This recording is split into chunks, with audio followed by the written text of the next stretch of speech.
So the last animal in the Qigong series is the crane. The crane's element is metal, and metal is related to the lungs.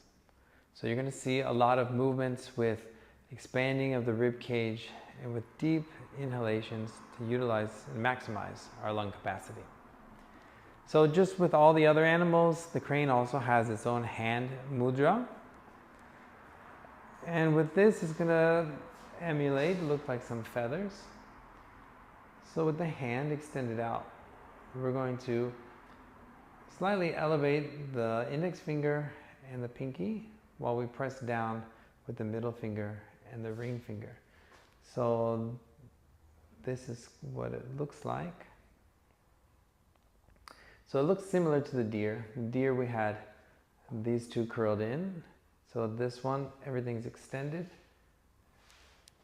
like so.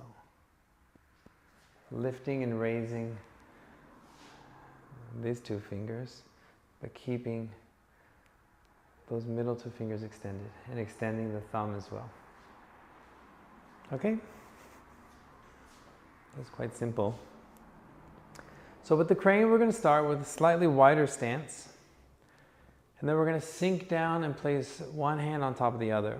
Now, I like to alternate it as I go. So let's just say, let's keep your left hand on top, right hand on bottom. So from here, we're going to sink down, and then we're going to take a deep breath in, and we're going to raise our arms up. Arms next to the ears, as much as possible. And then the fingertips pointing forward. Keeping the chin straight. And then we're going to exhale, bring the arms down. This is where we're going to see the crane hands. Then we're going to shift our weight to the left side. And then we're going to bring our right leg back. Bring our arms behind our back as well. And extending the chest out.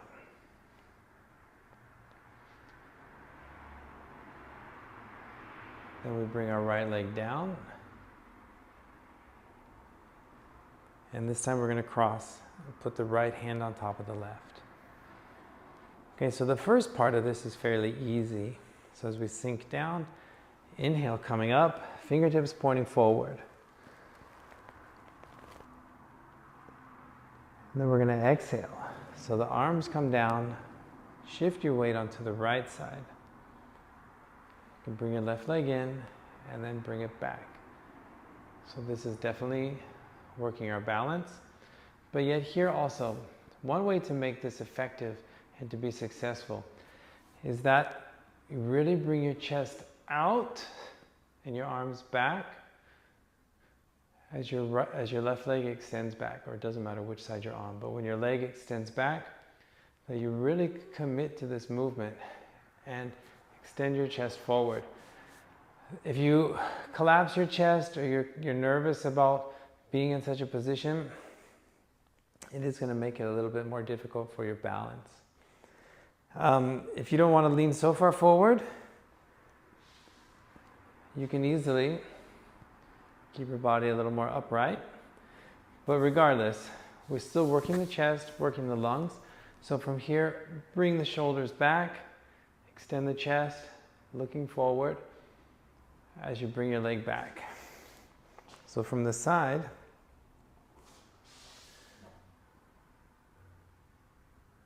something like this. Then we bring the leg down. You can put our left hand on top of the right. We sink down. Inhale up.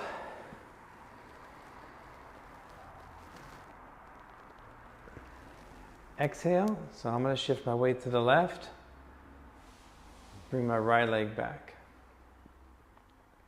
So you can lean forward, open the chest, bringing the shoulders together, extending the leg.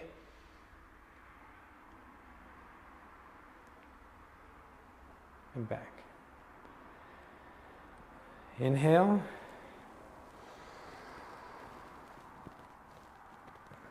Exhale. This time I'll do the more upright posture.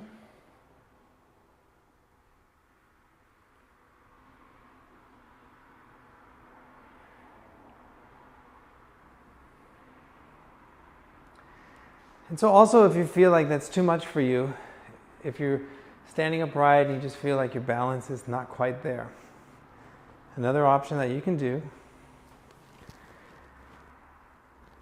is, as we bring the arms down, bring this foot back and allow your toe to touch the ground. So as your toe touches, you can lean forward.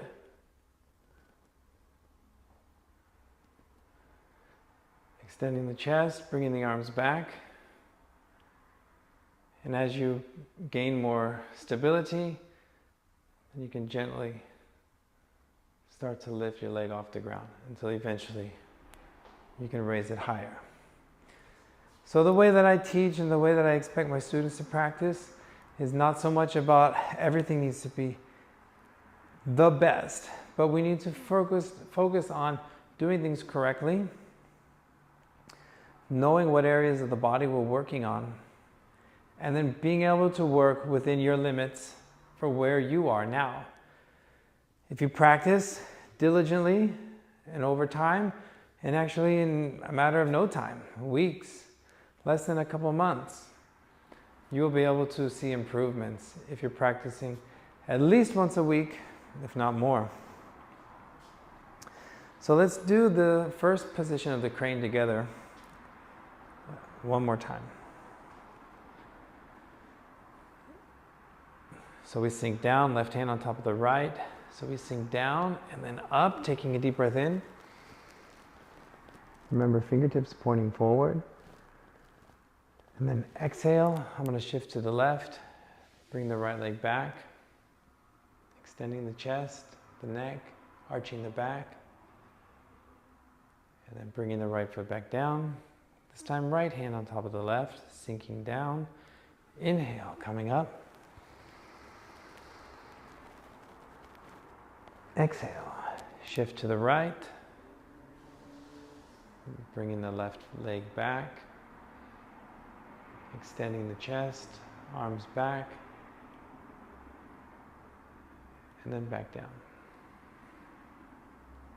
Left hand on top of the right, we come up, and exhale, shift to the right, shift to the left, right leg comes back,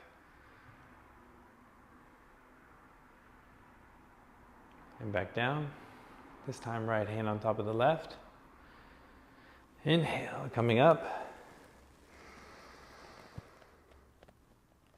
Exhale, shift to the right. Your left leg comes back.